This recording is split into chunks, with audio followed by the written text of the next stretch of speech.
आज हम करेंगे 5वीं क्लास का केवल रिवीजन कार्य, क्योंकि अब नेक्स्ट वीक आपके पेपर होने वाले हैं। तो मैं आपको बता दूंगी कि पेपर में किस तरह से कैसे क्वेश्चन आने हैं। जैसे अभ्यास का 1 से 9 तक आपको पेपर में आने हैं क्वेश्चन आंसर, जो भी यहाँ क्वेश्चन आंसर हैं या अभ्यास का कार्य है, जो भी आपको आना है वो किस तरह से पेपर में आना है, केवल मैं रिविज़न कराऊँगी आज। तो जैसे दे रखा है राम का रूप, राम का रूप किस तरह से आना है। तो जैसे हमने पूछा कि राम की तृतीय विभक्ति का एक वचन, तो तृतीय विभक्ति में कौन सा है, प्रथमा द्वितीय तृतीया। तृतीया में तृतीय विभक्ति का एक वचन, तो एक वचन कौन सा है, रामेण। तो राम शब्द रूप का तृतीय व्यक्ति का एक वचन शब्द रूप लिखिए। तो एक वचन में आपको क्या लिखना, केवल रामेण। ठीक है, समझ में आया। इसी तरह से अगर पूछा षष्ठी विभक्ति का एक वचन, तो षष्ठी विभक्ति में क्या आएगा, रामस्य। भी राम शब्द रूप का षष्ठी विभक्ति का एक वचन रूप लिखिए। तो एक वचन रूप लिखने का अर्थ है कि उसमें लिखना खाली तुम्हें रामस्य। ठीक है। इसी तरह से जैसे लता, लता का रूप है, तो लता का चतुर्थी विभक्ति पूछ ली आपसे कि लता शब्द रूप का चतुर्थी विभक्ति का एक वचन रूप लिखिए। तो एक वचन रूप में क्या आएगा चतुर्थी का, लतायई।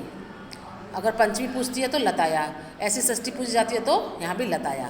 इसी तरह से तो ये शब्द रूप आने हैं। फिर आगे है, जैसे वाक्य दे देंगे आपको, फिलअप है, जैसे ते पुष्पे विकसते, से तौ ते, तौ आना, सॉरी यहाँ पर तौ आता, तौ आएगा, गलती से हो गया ये। तौ पुष्पे विकसते, पुष्पे में क्या है, द्विवचन है, तो यहाँ तौ आएगा, से तौ ते, तत्ते तानी, सॉरी ते ही आएगा, सॉरी ठीक है, ये नपुंसक लिंग है तो तत्ते तानी, ते आएगा द्विवचन में, तो ते पुष्पे विकसते है, तो आपको बनना है ते, द्विवचन में ते आएगा।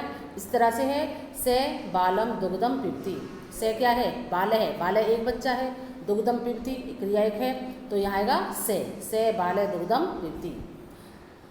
बालको गच्छते, बालको द्विवचन है, बालके है, बालको बालका, तो द्विवचन में से तौ ते, तो यहाँ आएगा तौ।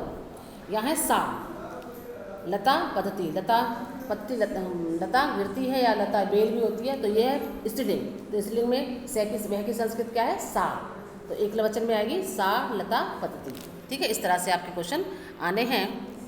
अगला है, जैसे अब इसे पूछ लिया नृत्यति, नृत्यति में कौन सी धातु है, नृत्य। ठीक है, पश्यति में दृश्य, भवती शब्द है आपके पास, या भवंती शब्द है आपके पास, और उसमें पूछ लेते हैं कि धातु कौन सी है इसमें, तो आप क्या लिखोगे उसमें, भू धातु। ठीक है। अगला है, अब जैसे इधर रखा है बाल है, बालक क्या करता है, न तो उदयति होता न उड़ता है, तो क्या आएगा, बाल है लिखती।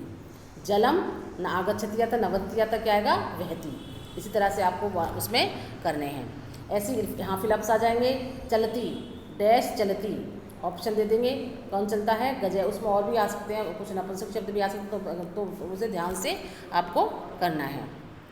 इस तरह से है, एक वचन बहुवचन है, बहुवचन एक वचन परिवर्तित, एक वचन को बहुवचन में, बहुवचन को एक वचन में, एक वचन को द्विवचन में, इस तरह से आपसे पूछा जाएगा। तो अहम का बहुवचन क्या होता है, वयम, और द्विवचन होता है आवाम।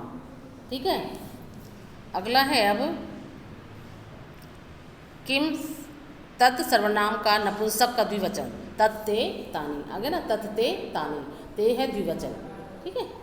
अगला है, अब सा बाला गच्छति, सा क्या है, बाला गच्छति, लड़की जाती है, तो लड़की क्या स्त्रीलिंग है, स्त्रीलिंग में वह की संस्कृत है सा बाला गच्छति। पुष्पानी विकसंती, पुष्पानी बहुत से पुष्प हैं जो विकसित होते खिलते हैं, तो तत्ते तानी, नपुंसक में क्या आएगा, तत्, वह की संस्कृत क्या है, तत्ते तानी, तो यहाँ आएगा तानी। ऐसे इस तरह चलंती सब चलते हैं। इस तरह से आपको पहले भी आपने पेपर दे रखे, इस तरह से आपको पेपर करना है और अच्छे से पेपर का तैयारी करनी है, लेसन 1 से 9 तक। और जितना भी आपको ग्रामर वर्क कराया है, जैसे पक्षियों के नाम है, फलों के नाम है, जानवरों के नाम है, या शब्द रूप हैं, धातु रूप हैं, गिनती है, वो आपको याद करनी है।